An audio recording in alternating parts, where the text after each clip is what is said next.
up to the other. Yes. Maybe one's lit and I'm not, I don't know. You aren't paying attention to it? That's exactly right. That's why I always have the fire department on speed dial.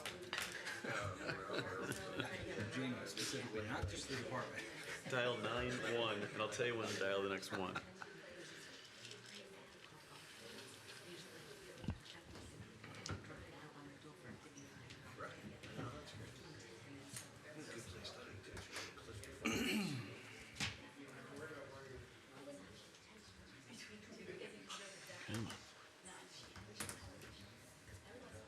Just waiting.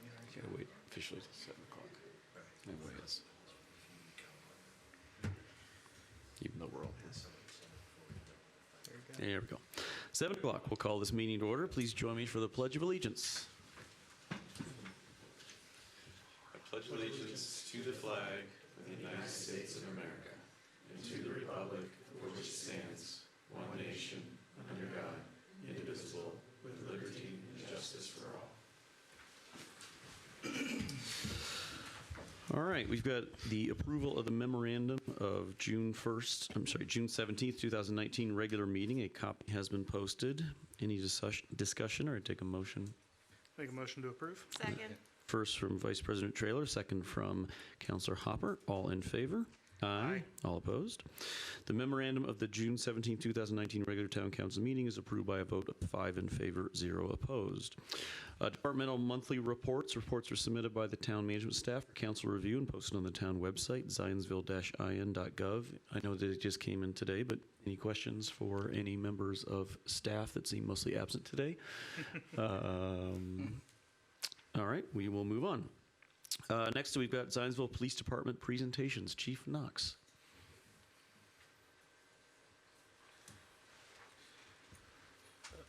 President Garrett, Town Council, and folks, this is one of the best things that Chief of Police gets to do. First, we're going to start off with swearing in one of our newest officers. So I'm going to ask Officer Andrew Rayford to step forward, if you would, to the center of the front, and Deputy Mayor Mitro, if you would administer the oath of office. Folks, come up, take pictures. I have an extra set of eyes, so hopefully we will do it. You raise your right hand, please, and repeat after me. I state your name. I, Andrew Rayford, Do solemnly swear do solemnly swear that I will support and defend that I will support and defend the Constitution of the United States, the Constitution of the United States, the Constitution and statutes of the State of Indiana, the Constitution and statutes of the State of Indiana, and the ordinances of the Town of Zionsville. and the ordinances of the Town of Zionsville. I further swear I further swear that I will faithfully and impartially that I will faithfully and impartially discharge the duties of police officer discharge the duties of police officer for the Town of Zionsville, Indiana, for the Town of Zionsville, Indiana, according to the best of my skills and abilities, according to the best abilities. I messed that up. I'll try one more time. Yeah, let's do that. According to the best of my skills and abilities. According to the best of my skills and abilities. So help me God. So help me God. Congratulations, sir. Thank you.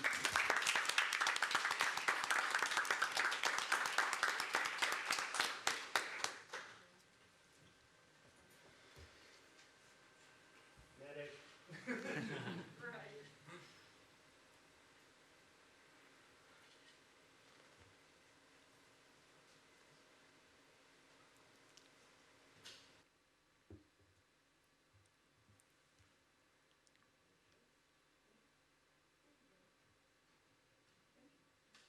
Thank you. Thank you. Welcome aboard. Thank you, Deputy Mayor Mitro. Now, if it, President Garrett, I appreciate you allowing me the opportunity to be on the agenda tonight. I have 7 presentations I'd also like to present to department units, shifts, and a couple here to the whole department, and then one to an individual. So I'll just get right into these for the sake of time management here. First one I have is Zionsville Police Department Chief of Police shift citation awarded to Uniform Services Division, 3rd Shift, for outstanding and dedicated work on the Bermudez shooting on October 29th, 2018. So would 3rd Shift officers that's here stand up, please? this outstanding work. This the entire shift's not here, but the outstanding work by the third shift officers. So rather than have everybody come up and block the view of the folks that's here, thank you very much. Great work. I'm very proud of you. So if you would.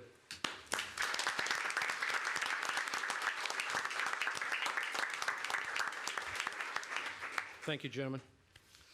And these citations, once they're presented tomorrow, they'll be hung in the Zionsville Police Department along with the other citations that's been given over the years. The second one, Zionsville Police Department Chief of Police Unit Citation Award to the Criminal Investigations Division for outstanding and dedicated work on the Bermudez shooting on October 29th, 2018. So our members of the Criminal Investigations Division that's here, would you please stand up? Okay. Outstanding detective work on all of these that I'm going to be talking about. So again, thank you, lady and gentlemen, for your dedicated and outstanding work on the criminal investigations. Thank you.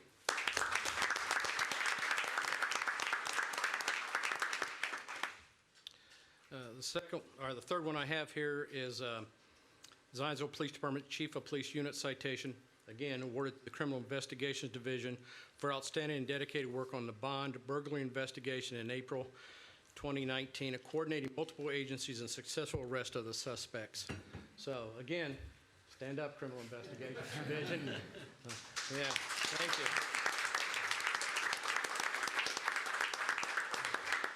Again, I just want to emphasize just how much time and effort and absolute professionalism went into these investigations. The next one is Zionsville Police Department Chief of Police Departmental Citation awarded to the Zionsville Police Department for outstanding dedicated response to pursuit, vehicle theft, and manhunt on May 16, 2019, which resulted in the capture and arrest of all the suspects. You might remember this, Thornhill, Iron Gate, Old Dominion, and everything like that. So every member of the Zionsville Police Department that's here, including our civilian staff, please stand up.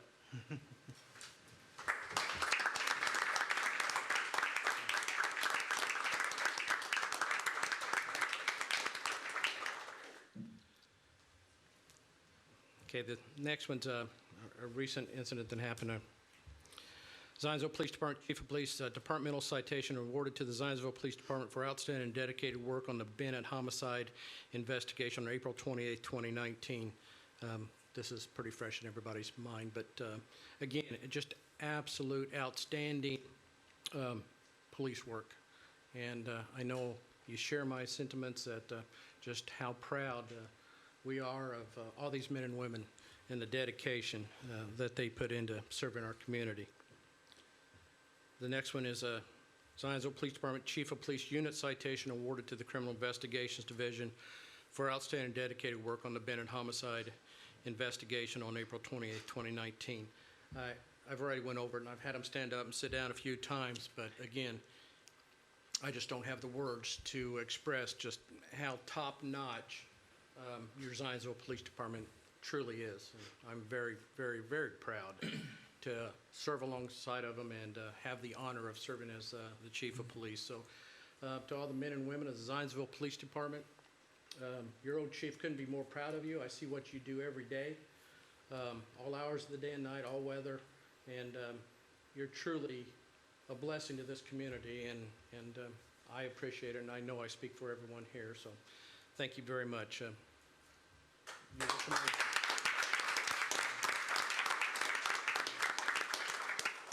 And so, last but certainly not least, the individual that doesn't seek much attention, but I'm going to do it to him anyway. Sergeant Joe Denman, would you come forward?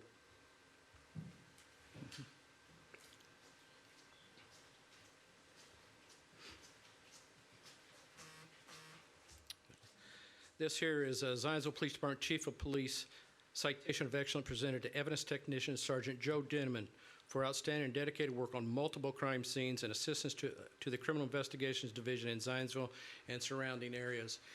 Every one of these investigations and multiple other investigations over the years, homicides, you name it, Sergeant Denman has been just a rock and dedicated and absolute professional in processing these crime scenes, and it's not an easy task, but he's done it with absolute professionalism and dedication to our community. So it's my honor to present you with this. Thanks, sir.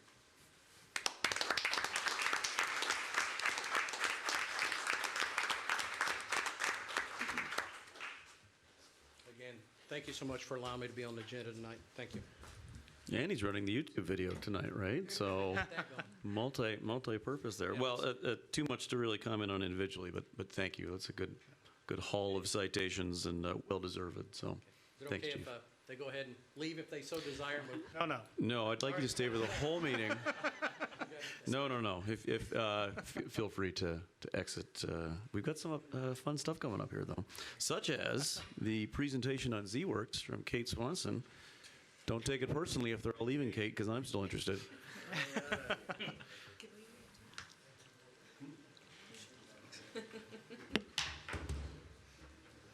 So can we?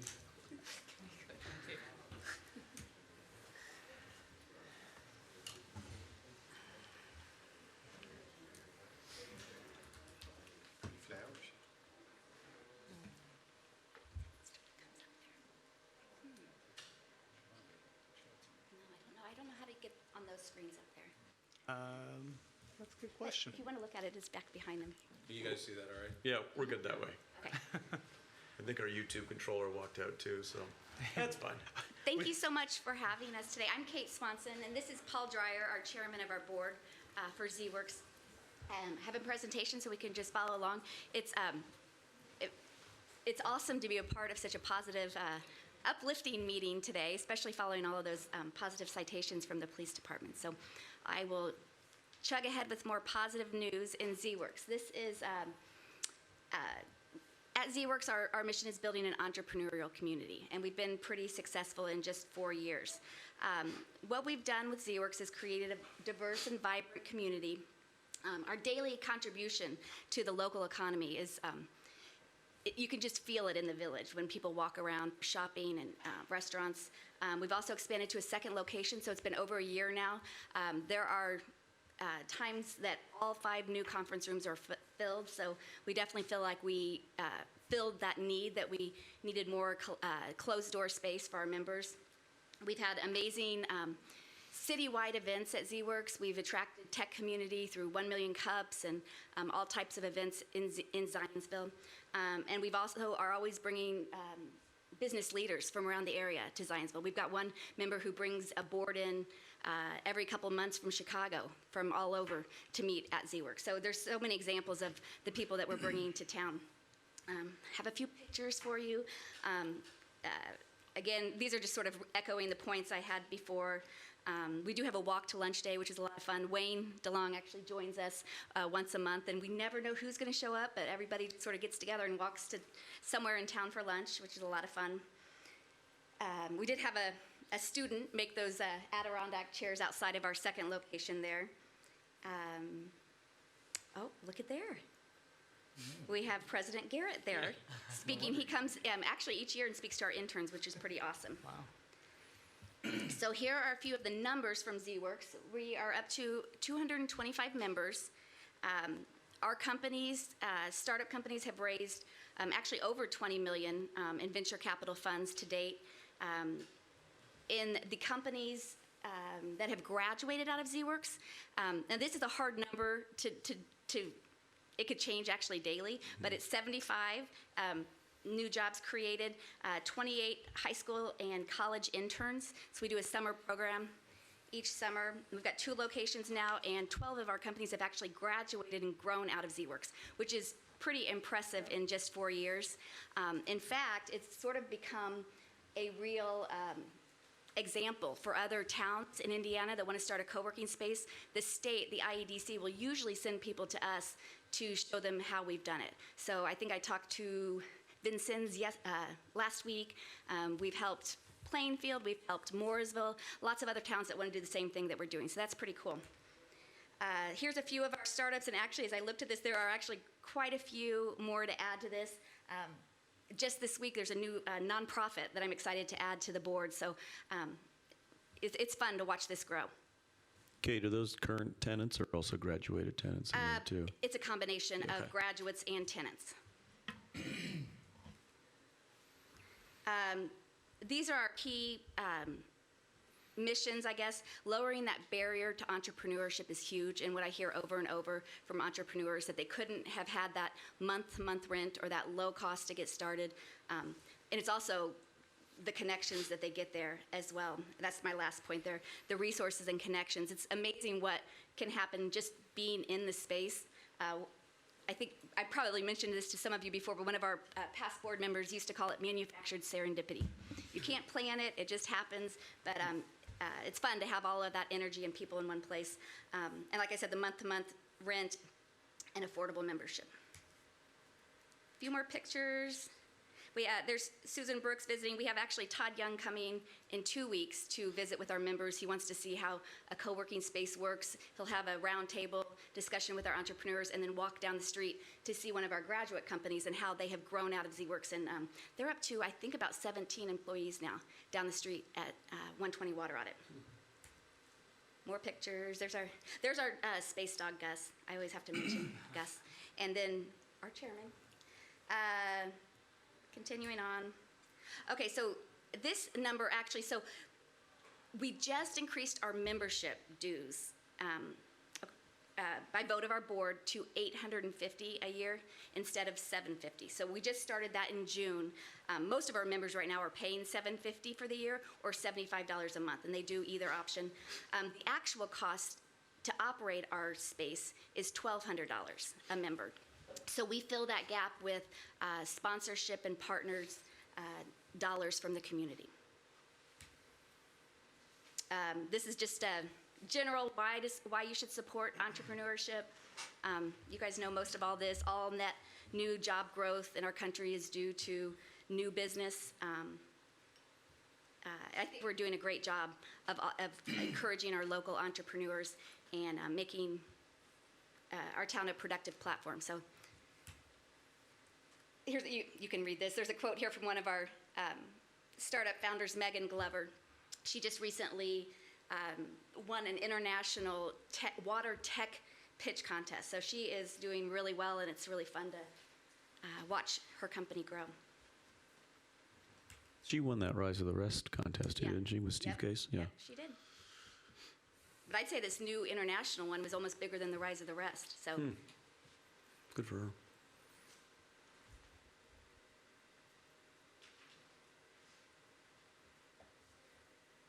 And,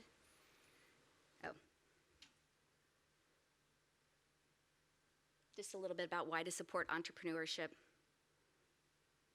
as Josh can attest to. And I'm gonna turn over to Paul for just a minute to talk about ZWorks as well. Thank you. So when Dan Moyer, first, he was really the originator of the idea of ZWorks, came to me and he said, Paul, what can we do to grow business in Zionsville? And I said, we need a place where we can start companies and let them grow to a point where they stay in this community.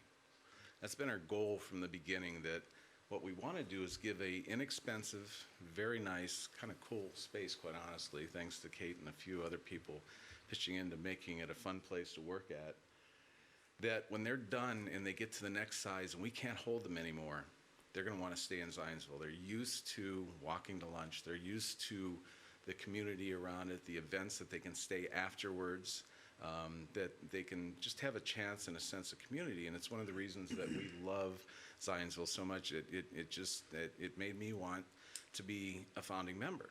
And you know, as you said, manufactured serendipity came into play, and this place really grew. In the state of Indiana, there is not another single startup location that's had the success we have. We've had 100% graduation. When the companies grew up, the town supported us again. Upstairs in this building, there are actually 3 rooms, 2 of which, if I'm not mistaken, have been taken over by Clear Software, a startup, a fellow that came to Zionsville because his wife grew here to start his company, and he grew it up because he wanted to stay in Zionsville. So there's an important message that comes with that, and we have a little diagram up there that I think Josh is, he eloquently talked about at a recent Zionsville meeting that, you know, when you're able to take three forces and find a common good among them, we can grow a lot within our community. So in the case of this diagram, what we're trying to suggest is that the town of Zionsville needs new businesses. They need a tax base. They need to grow the opportunity for more growth within our region. Oh, we lost something here, Kate, sorry. Ah, perfect. Whoop, there we go. On the other hand, we have a lot of really, really smart and really cool people in this town, and they are the entrepreneurs. They want to start a company, whether it's a single person, whether it's two software guys that said, you know, we did pretty good at monster.com. You guys have all heard of that. What do you say we do it again? And what do we say we do it again in our hometown, Zionsville? And that was Rick and, oops, Mike, thank you. But that's happened many times over. It has. Same with It has. Smarter HQ and Angel. An Angel, Who did the same thing, exactly. second company, started Yeah. from ZWorks. And these people are getting, so think about that, $20 million worth of investment to grow businesses in Zionsville. And meanwhile, ZWorks has its own needs. We have our needs that we have this mission that we want to grow business in Zionsville and do it organically. We do have the need for money for it. And the town of Zionsville has been amazingly gracious with the donations that you've given so far, and we appreciate it. But in the center where all this resides is the chance for all three of our groups to come together and make the next step for Zionsville. So what we're asking today by giving this presentation is to first of all, let you know our appreciation that you've done for it. But let's work as a group together in the future to find the place that Clear Software, when it becomes 40 people or 50 people, they need a place to go, and we need it to be in Zionsville, right? Think of, excuse me. 120? Yeah, 120 Water Audit, thank you. They'll be there fast. They are dying for space right now. They are growing so incredibly fast that they're dying for space right now. And we need to, as a company and as a community, find a way to give them the next place to live. The town keeps helping us, and I guess we're coming back to ask you for some help again. And all we have to say is thank you very much. If not for you guys, we wouldn't be half as successful as we are today. Any questions at all? Yeah. I don't think so. Any questions? We Okay. appreciate you guys for coming out and presenting. Thank you. Thanks, Paul. Thanks, Kate.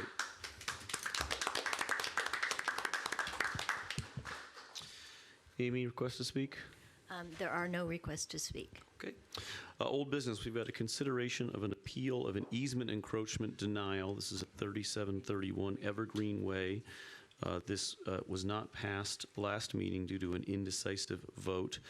This is continued from June 17th. Deputy Mayor Mitro, anything to add on this? Thank you. Very briefly, you received a presentation at your last meeting from the petitioner relative to the need. Petitioner is here again this evening. You also heard from staff and answered or asked questions and had them answer for you. And again, we have Lance with the street department and Wayne with the planning department. Should you have any questions, I don't know if you want the presenter to come back up, but they are all here at your discretion. Any questions for for Mr. Mitro or the petitioners or Mr. Lance on this? No. I've got just a couple of things that I've gone through on this particular situation, and I don't know if you want them to come up and go through anything or not, but I just figured I would share some of my observations and thoughts on this.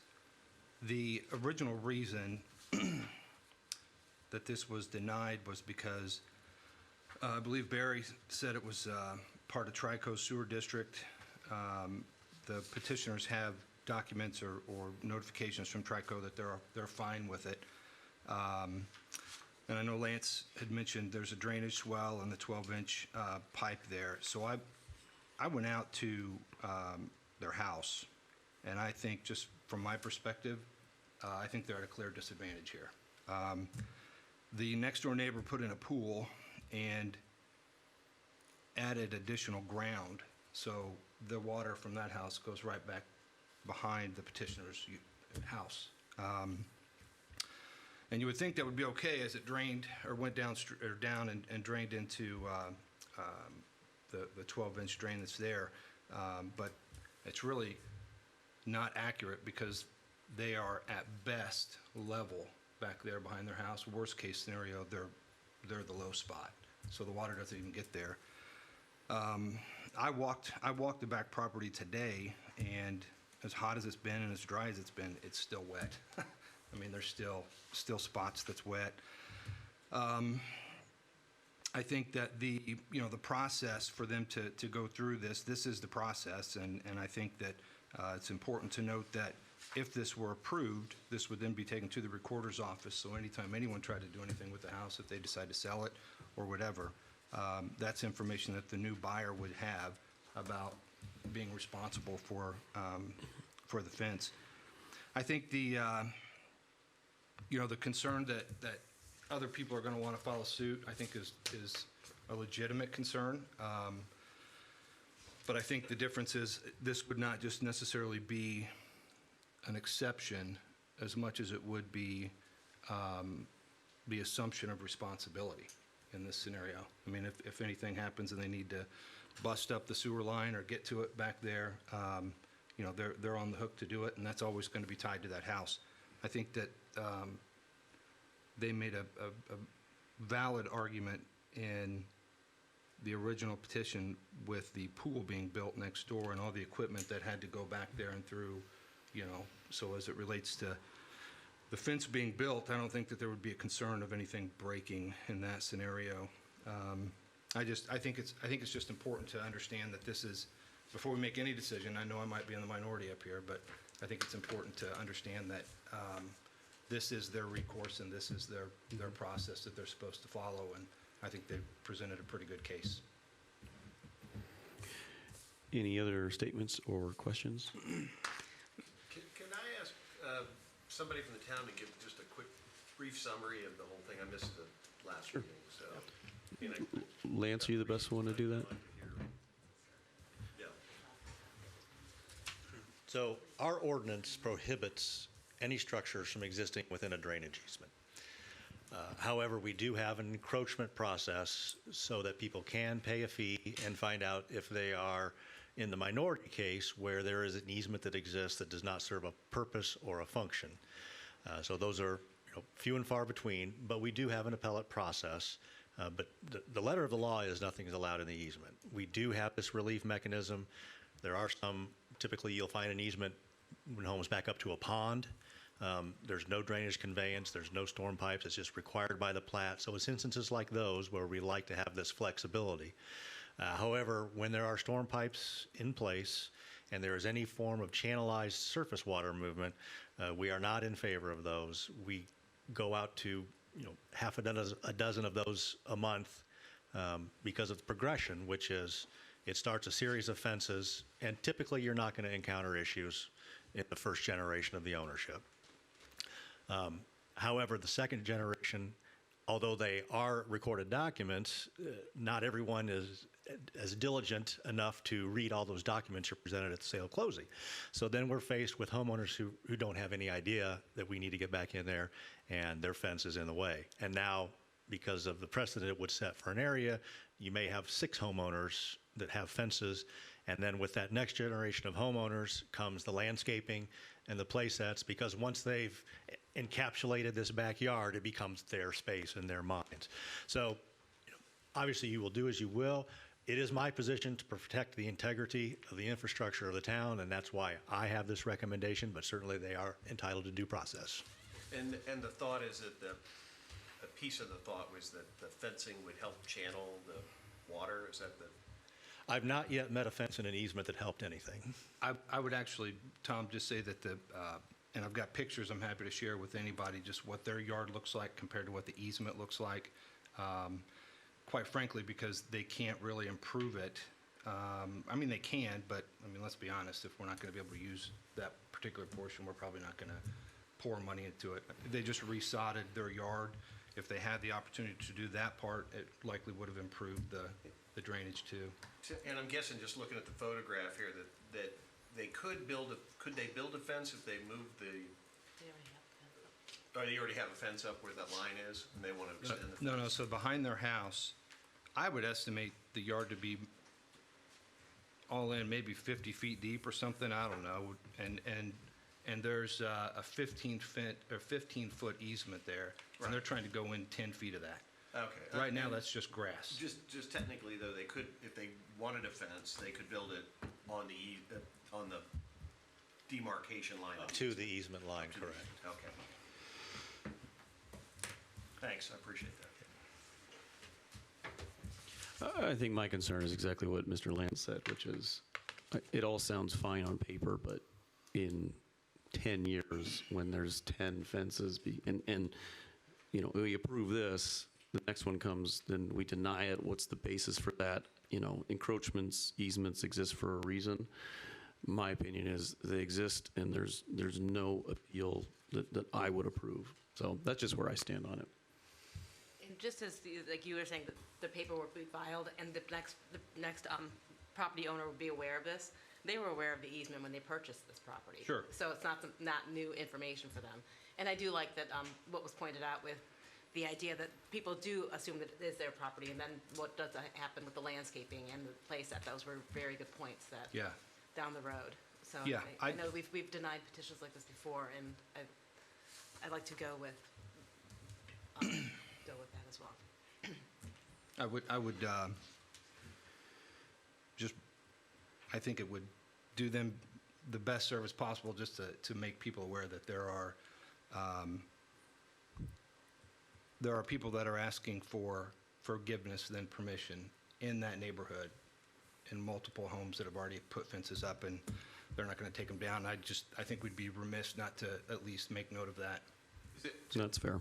Lance I don't know if Lance can answer this. Is there, I mean, just so happens I have this same kind of situation in my backyard, so I have exactly the same thing. Now, in our neighborhood, people have built along the easement. They haven't taken it, and yet I'm responsible for taking care of the ground that the easement's on, so I'm pretty familiar. But is there, and in our neighborhood, because it's a HOA, we kind of enforce that regulation. It sounds like in some cases this regulation hasn't been enforced in this area. Fox Hollow is actually a Boone County. There are two entities in the county that can regulate these drainage and maintain your infrastructure. There's either the town, or if you were part of a legal drain with your time you were platted. So if you may have easements that are also common area. You know, in these cases, these are easements in people's backyards. And developers have the option to get this infrastructure off of people's yards, but to do that, they lose lots. So that's why common areas and the backyards of people share the purpose for an easement. Did I answer that question? Well, I get to it? Yeah, I get it. I mean, in our neighborhood, we respect the easement. We don't build on it. And I actually planted a couple of trees on there, and he yelled at me, and I had to go dig them up and take them off. So I'm familiar. I yelled at you, or Ken Hedge yelled at you? My question was, it sounded like from what Jason was saying that maybe other people have built on the easement, and there's been nothing. Do we not regulate that as a community? Well, from what I'm hearing, the pool construction may have changed the grade of the easement, and that should not happen, and that would have to be investigated. Driving over these pipes, we have a minimum pipe cover. They're meant to be driven across sporadically. The very equipment that cleans them and maintains them has to drive on them, and they're driven over in the act of installing them. So I'm not necessarily concerned about people using temporary access across these easements when they have rear yard projects. It happens quite frequently. People back up to a road. So we really do try and work with people as much as possible to give them the full utility without. Ultimately, we're protecting the performance, not necessarily the infrastructure, if that makes sense. And by the way, my neighbor built a pool, and I have the little sinkhole thing going on, so I'm incredibly familiar with this, but I've got a little pond still back there. So I've lived through this, but. I think to your point, Jason, I do appreciate the asking for permission versus the Sure. asking for forgiveness. So are there people out there that haven't asked for forgiveness that, other than this pool, which may or may not have violated? Well, a pool wouldn't necessarily have been brought to my attention because we're consulted whenever there's an easement encroachment involved. So if they pulled a permit for their pool, I wouldn't have, as a matter of practice, been aware of that. Typically, our building inspectors are very diligent in their inspections, and they might have, called up and said, hey, you need to go look at this swale. Looks like they regraded it. But am I aware? It's possible. It's likely. It happens in every neighborhood. But I don't, if I knew about them, they would be an unknown violation, I guess. Could we go back to the people with the pool and say, hey, you need to regrade the? Yes, absolutely. And in fact, Would that be helpful? when the appellate process used to be with the Board of Zoning Appeals, because there are two places these encroachment limitations reside in our Code of Ordinances, there's a case where the Board of Zoning Appeals required, the pool was outside the easement, but they decided to put their equipment just hanging off the back, and the BZA actually directed them to remove that equipment. So when we do find egregious infractions, they are corrected. I traded free pool access for bitching about the low spot. Lance, you mentioned there's a mechanism to appeal to see if the easement is not used, but I assume in this case the easement is necessary given the drainage that's. The easement and is, even Councilor Plunkett saw surface that- flow as well as pipes Yeah, underground. okay. Any other questions? All right. Do you want, there's additional information or something? Do you want to hear from them at all, or no? Any counselor can ask for that. I don't need Yeah, that, but, if you've got some additional information, since I wasn't here last week, if you want to speak. so if you're going to talk, just, You gotta go up the. and please identify your name and address, even though we've got your address in a minute, so we know for a record. Thank you. I'm Tia Kramer. I'm Stu's husband. We live at 3731 Evergreen Way. So it sounds like, right, it's going to be denied. That's fine. So what can we do in this easement space? We have I believe we have the rights above the ground, correct? I don't know. Lance? Right? Like, could we put rocks there?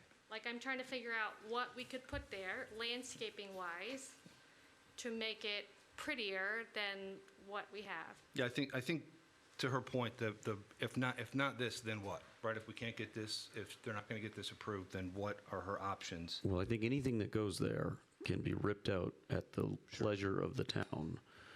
So, Mr. Lance, you feel free to correct me on this, but I don't want to tell you what you can and can't do there, but just know that you can't do anything there, correct? That is correct. It does require the permission or the acknowledgement of the town for anything to exist other than turf grass within an easement. However, we've worked with many property owners, and typically these are property owners who are in older subdivisions that have morphed through the years, and the swales don't work as well as they used to. They just, ground is dynamic and it changes over time.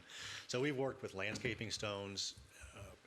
Most of those were geared towards improving the function because an open type stone allows for more percolation of water. So that's how we kind of deal with wet spots. As long as it doesn't materially interfere with the surface flow of water through the area, we could potentially take a look, but, the law says nothing goes in there. And so anything we look, I just don't like the subjectivity involved in this. I think it's important that we have an encroachment process because, to totally limit ourselves and just with a blanket no all the time, I think is short-sighted. But going back to what can exist in there, I'm hesitant to allow anything because of the subjectivity. Well, I want to do this. Well, I just want to do it's only slightly more here at my neighbors, and it's just, where do we draw the line? I would suppose anything landscaping that was at grade, that didn't stick up above the ground, I don't think we'd probably ever have a problem with that. That would be some landscape stones, stepping stones. I don't know what that might be, but I just don't like to get into the arbitrary nature of deciding, yeah, you're okay, you're not. Right. I don't want to get you in the business of having to approve everyone's landscaping. Is it fair to say, based on your statement, that stone is fine at grade in theory? Anything else they put in may not be, and if it causes a problem, may have to go at their expense. Correct. I mean, they've paid their fee, and I get that that's a little bit of a sting as well. You pay a lot of money to be told, no, you can't do what you want to do. So they can amend this, they can amend an application. We're not in the design business, but we'll certainly take a look at Right. anything that they might want to consider. Okay. Are professional landscapers generally aware of these rules and come up with, no? Okay. No. Nor are real Professional. estate agents. My Yes. apologies to any in the room. So we can just tell them with definitely that there's nothing below grade? I mean, because it's easier to say like. Nothing above- nothing above grade, right. Okay, so like what can't you do is an easier place to start. So- Anything Well, above grade. That's difficult to answer because it brings in the subjectivity. I mean, the law states turf grass, and that's it. So, it's how fast do you speed before you get a ticket, It's Right. Chief Knox? subjective. I like to use as many analogies as the chief can understand there. Is that official? Yeah. Thanks, Mr. Lance. Any other questions for the petitioners? Mr. Lance? All right, well, with apologies, I'm going to make a motion to deny. Is there a second? Second. All in favor? Aye. All opposed? Aye. Okay. Appeal is not approved by a vote of 4 in favor, 1 opposed. New business, consideration of a reappropriation resolution, administration for $1,500 for the planning department staffing. This is resolution number 2019-08. Mr. DeLong.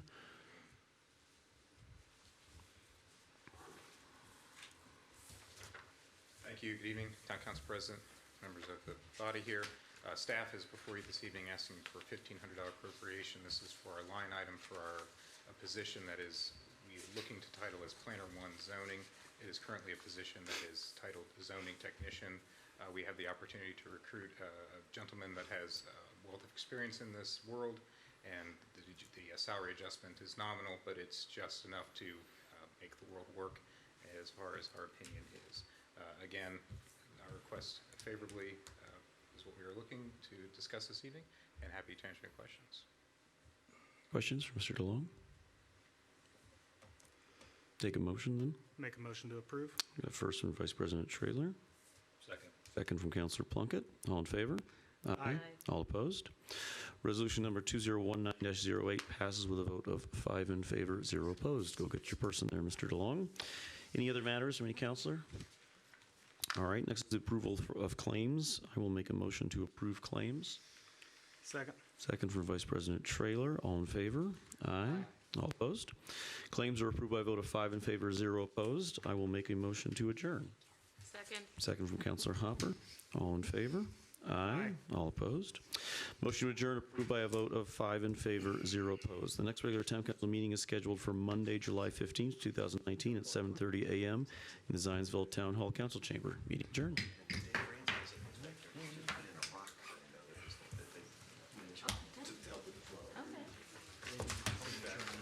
No, we're good. Thanks for your help. Sorry, I wrote on that. No, that's okay.